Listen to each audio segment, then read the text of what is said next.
Estamos recebendo hoje, com imensa alegria, Sidney Lourenço. Olá, Sidney, é uma alegria muito grande ter você hoje no programa. Obrigado. Sidney é da cidade de Florianópolis, Santa Catarina. Hoje nós vamos conversar sobre a contribuição do Espiritismo no progresso da humanidade. Sidney, você entende que a humanidade poderia alcançar o bem-estar moral com as suas crenças e instituições atuais? Bom, as crenças atuais, ela tem um viés materialista.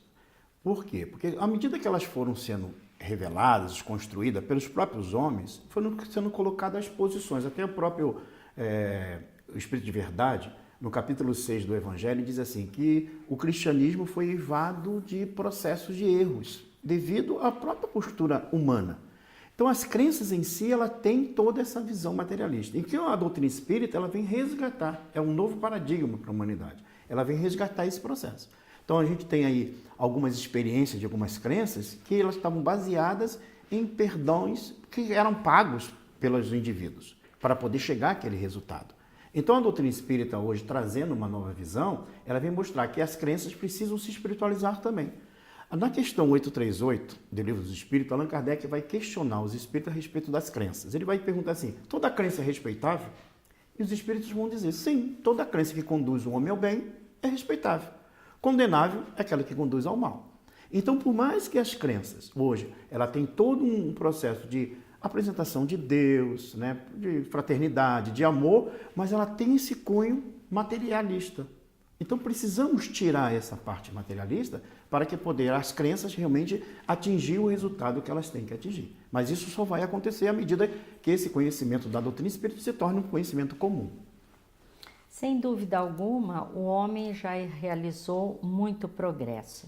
E se ele realizou todo esse progresso nas áreas das ciências, por que ele ainda não alcançou o progresso moral? Funciona do mesmo jeito. As ciências, todas elas também estão dentro das leis divinas, né? Até o próprio codificador, na questão 614, 615, do Livro dos Espíritos, ele vai questionar a respeito sobre as leis de Deus. E os Espíritos vão dizer, a lei de Deus é eterna e imutável como o próprio Deus, né? O homem só é infeliz quando dela se afasta.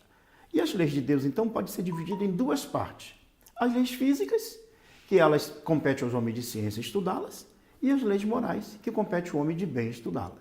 Então, as leis físicas, como ela precisa ser descobertas à medida que a ciência avança, é natural que nós ainda coloquemos muito processo ainda materialista, porque é a questão do poder, a questão do egoísmo, é o sentimento humano ainda, e essas ciências elas ficam distanciadas da proposta divina.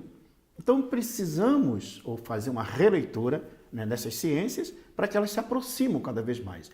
E esse trabalho o nosso codificador fez muito bem na Gênesis, mostrando como a gente pode fazer esse resgate das ciências humanas, aproximando da proposta espírita.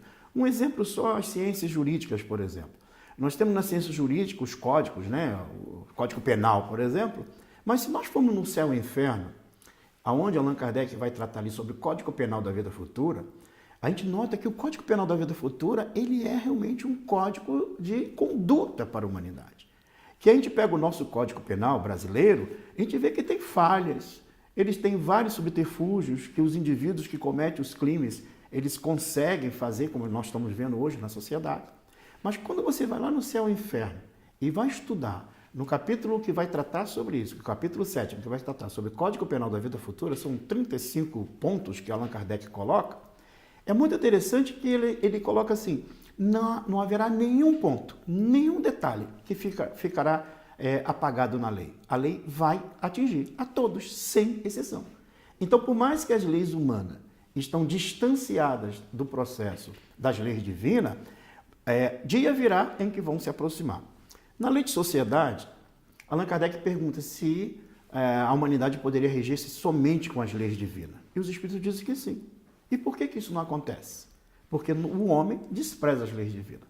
O dia que ele vivenciá-las, não haverá mais necessidade das leis humanas. As leis humanas existem para regular uma relação que está desajustada. Então, veja, a própria ciência jurídica, ela teria um material excelente, né, para poder desenvolver nesta área, principalmente na área das condutas morais dos indivíduos. Mas o egoísmo prevalece. Prevalece. Certo. E como que o espiritismo pode contribuir com o progresso da humanidade? Bom, o conhecimento da doutrina espírita, quanto mais amplo, por exemplo, hoje, as instituições espíritas, né, como o próprio programa aqui, e todas as atividades que são feitas, e a gente nota assim que o número de palestras e no YouTube e tudo mais aumentou muito, né? E isso é bom, graças ao nosso Divaldo, que foi o pioneiro nesse processo, né? Isso aumentou, por quê? Porque esse conhecimento agora já não dá mais para dizer que ninguém sabia, né? E o trabalho da doutrina espírita é justamente isso, é um trabalho lento, gradual, mas ele é profundo, porque ele vai construir uma nova mentalidade na humanidade. Então, quanto mais as pessoas conhecerem sobre a realidade do mundo espiritual, mais ela vai chegar a esse resultado. Bom, e quando ele penetrar nas leis que regem todo esse processo das leis naturais, nós vamos começar a perceber que elas são aquelas leis que podem ser aplicadas em qualquer lugar. A reencarnação é um exemplo, né? Nós temos a reencarnação, o indivíduo pode crer ou não na reencarnação, ele vai ter que reencarnar. Me recordo que eu iniciei o espiritismo lá no Rio de Janeiro, com meus 14 anos de idade. Desde de jovem eu já era espírita, adorei o espiritismo, né? Passando um tempo depois, alguns amigos que não eram espírita, e eu passava o espiritismo, falava sobre a doutrina, e um deles disse assim para mim: Sidney, esse negócio de espírito, de vida após a morte, eu não acredito, não. Esse negócio que você fica falando, eu não acredito. E eu vou dizer mais, olha, um dia que eu morrer, eu vou voltar para te dizer que essas coisas não existem. Eu falei, então tá. Que bom. Então vejam que a ideia, ela está embutida no comportamento humano, Uhum. né?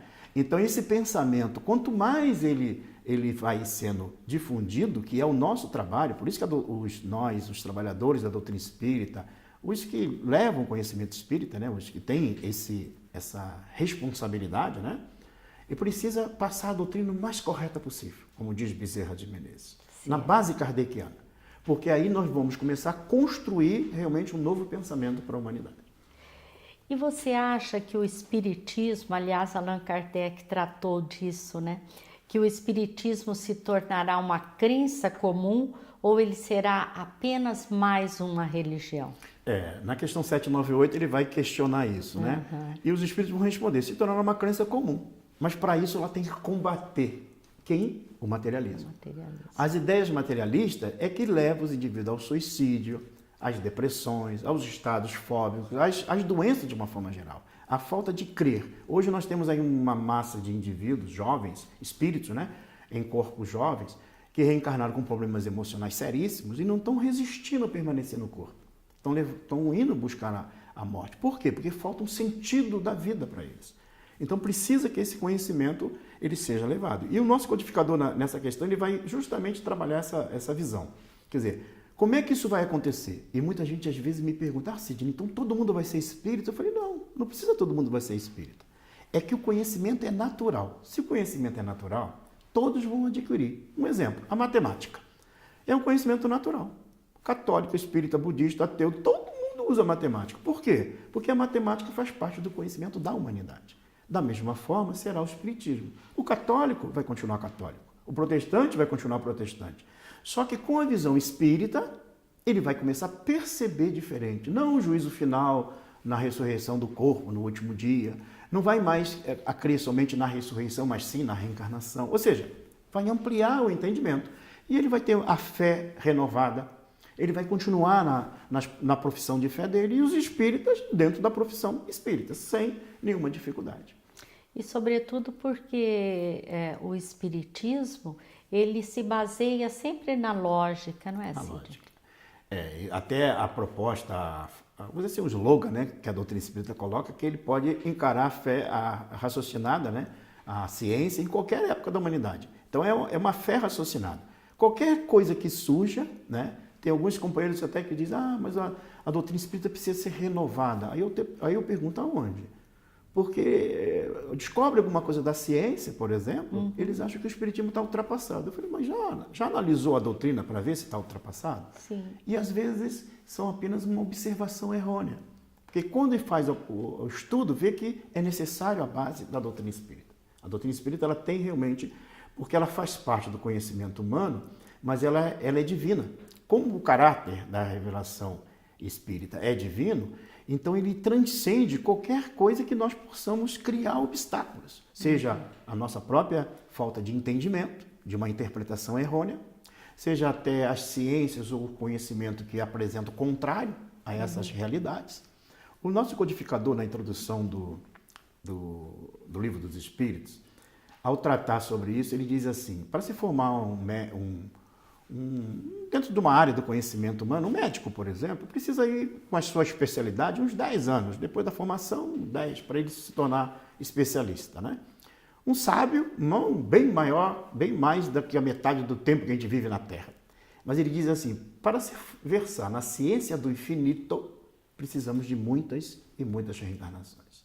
Então está ali no item 8 da introdução do Livro dos Espíritos. Ou seja, o que nós estamos lidando é com a ciência do infinito.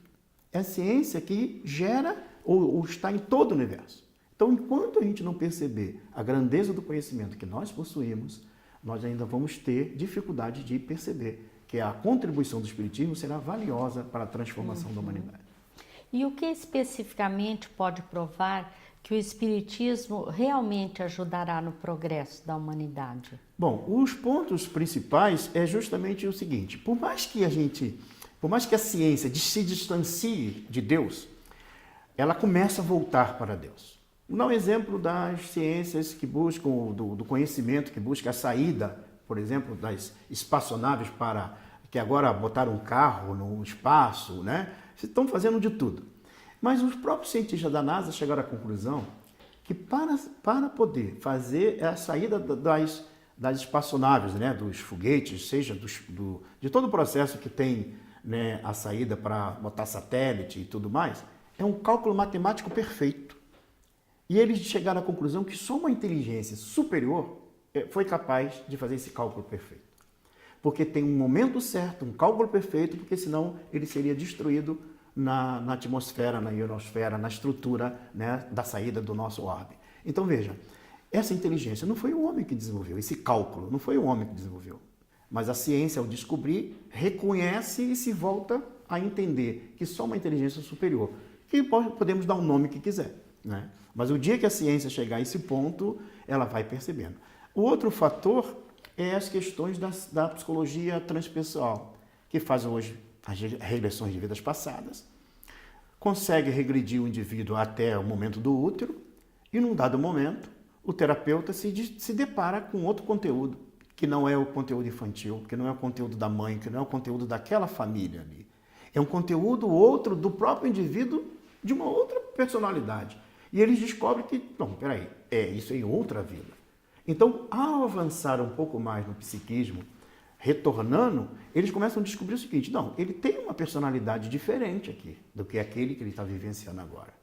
E alguns, ao aprofundar, descobrem os fatores, vamos dizer assim, psicopatológicos que o indivíduo está vivendo hoje, lá nesses processos passados, nas regressões de vidas passadas. Aí consegue libertar o indivíduo dos traumas, das dificuldades que tem. Então a psicologia, ela vai, como diz o próprio Bezerra de Menezes, ela vai ter uma contribuição muito grande no futuro da humanidade, porque ela vai se espiritualizar, embora hoje ainda é muito materialista, mas ela vai dar uma contribuição muito grande para a nossa humanidade nesse sentido, de descobrir a nossa realidade como espíritos imortais. E isso, então, 2 pontos apenas dá para a gente entender. Se a ciência avançar nessa área, com certeza o espiritismo terá um resultado muito grande. E a prova será muito tranquila. O espiritismo não vai fazer nada retumbante. Será algo muito tranquilo, aos poucos vão tomando a cidadania, como dizem, né? No processo normal. Com isso, você está dizendo que a lei natural ou lei divina que é apresentada no Livro dos Espíritos será conhecida por toda a humanidade. Na realidade, hoje, toda a humanidade já vive ela. Não tem como não vivê-la, né? Vive porque sem saber. Sem saber.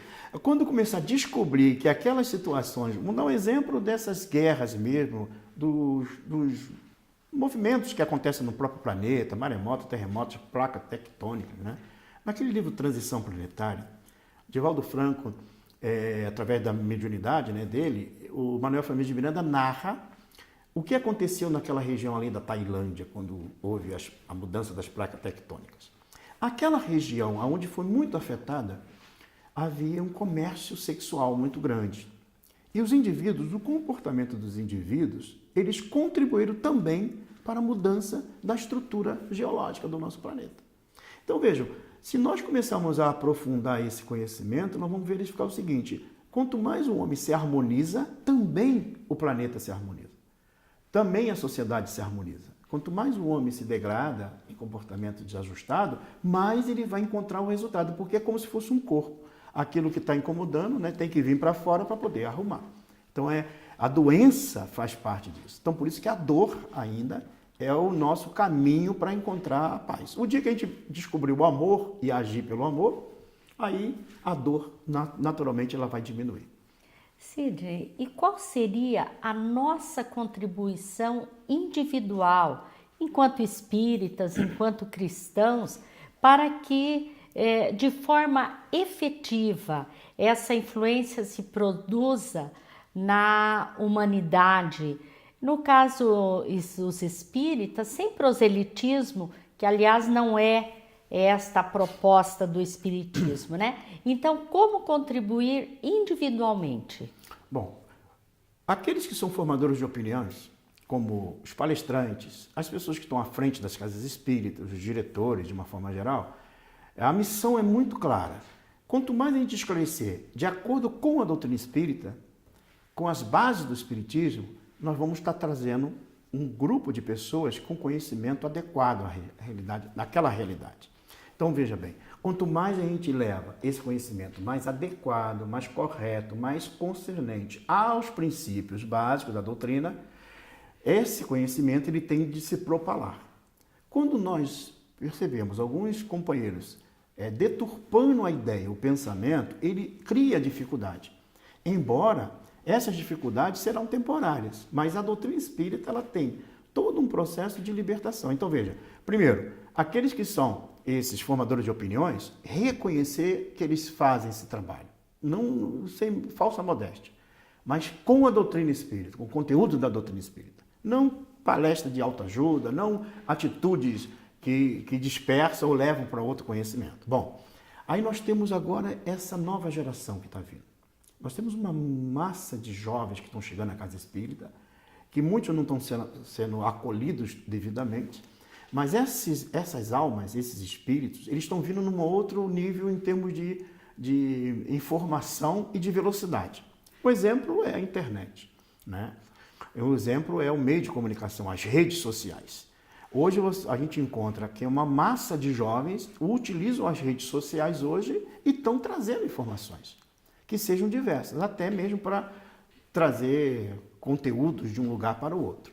Se nós utilizarmos ou ajudarmos essa massa de jovens, essa massa da nova geração com pensamentos renovados, é o que está previsto no final da Gênesis, no último capítulo, essa nova geração criar uma nova necessidade para a humanidade. E aos poucos vai modificando toda a realidade. Então veja bem, a criança e o jovem sendo evangelizado pela evangelização espírita, na casa espírita, eles terão muito a contribuir no futuro da humanidade. Até porque eles serão o futuro do espiritismo. Então, compete a nós outros que estamos sendo esses profitentes do atual momento, capacitar, dar condições e abrir esse espaço para essa nova geração que está chegando. Porque quanto mais eles estiverem entrelados junto com o grupo que tem um pouco mais de experiência, o resultado será muito maior. Agora, se nós fecharmos essa porta, eles vão cair para outros caminhos, para outras teorias, para outras ideologias e vão demorar um pouco mais para chegar no mesmo resultado. Sidney, muito obrigada pela sua participação, foi muito elucidativa a sua fala. Obrigado a vocês pela oportunidade. Nós agradecemos a todos vocês que estiveram conosco e pedimos que fiquem para o momento espírita que apresentaremos agora. Muita paz a todos.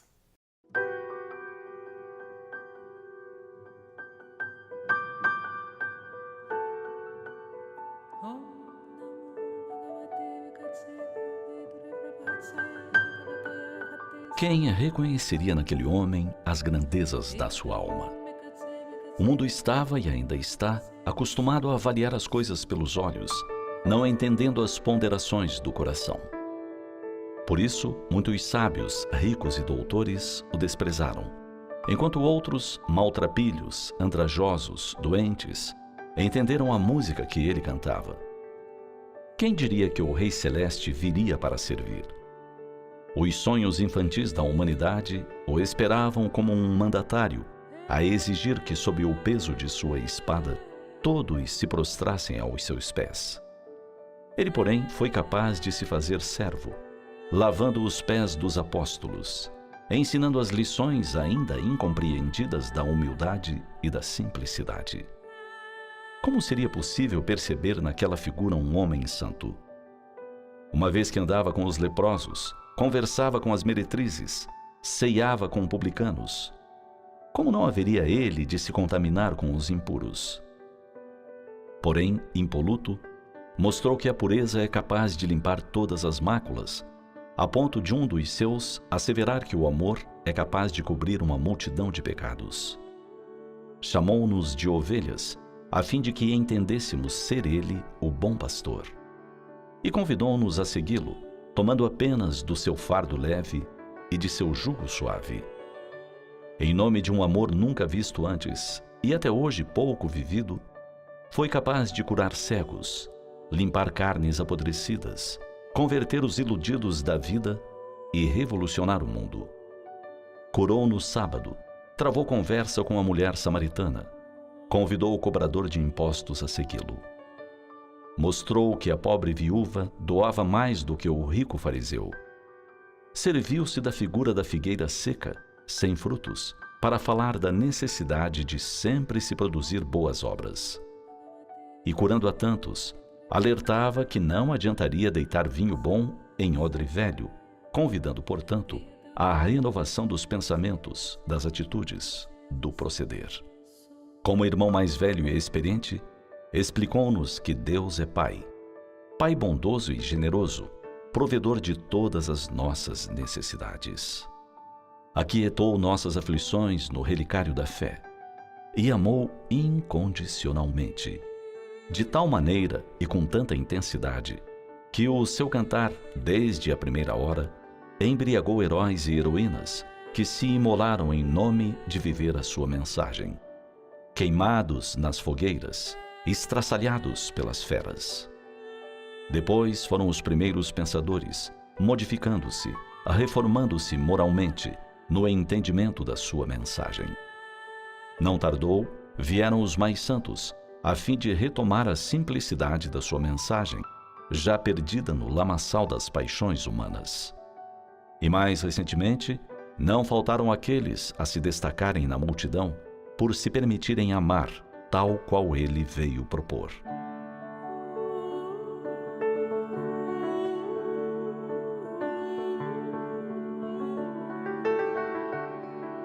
Afinal, quem é esse homem? Quem é ele em nossa vida? Pilatos, ao apresentá-lo à multidão, a fim de satisfazer a turba, apenas se referiu a ele dizendo: Esse homo, eis o homem. Extraordinária síntese. Ali estava o homem integral, pleno. Mas para aqueles que se deixam sensibilizar pela sua proposta, ele é o caminho, a verdade e a vida. O bom pastor, a luz do mundo, a plenitude. Neste Natal, reflitamos o que ele, o bom Jesus, tem representado em nossa vida. Lembremos que soa a hora em que finalmente haja guarida para ele na morada do nosso coração, para que, em definitivo, se faça Natal perene em nós.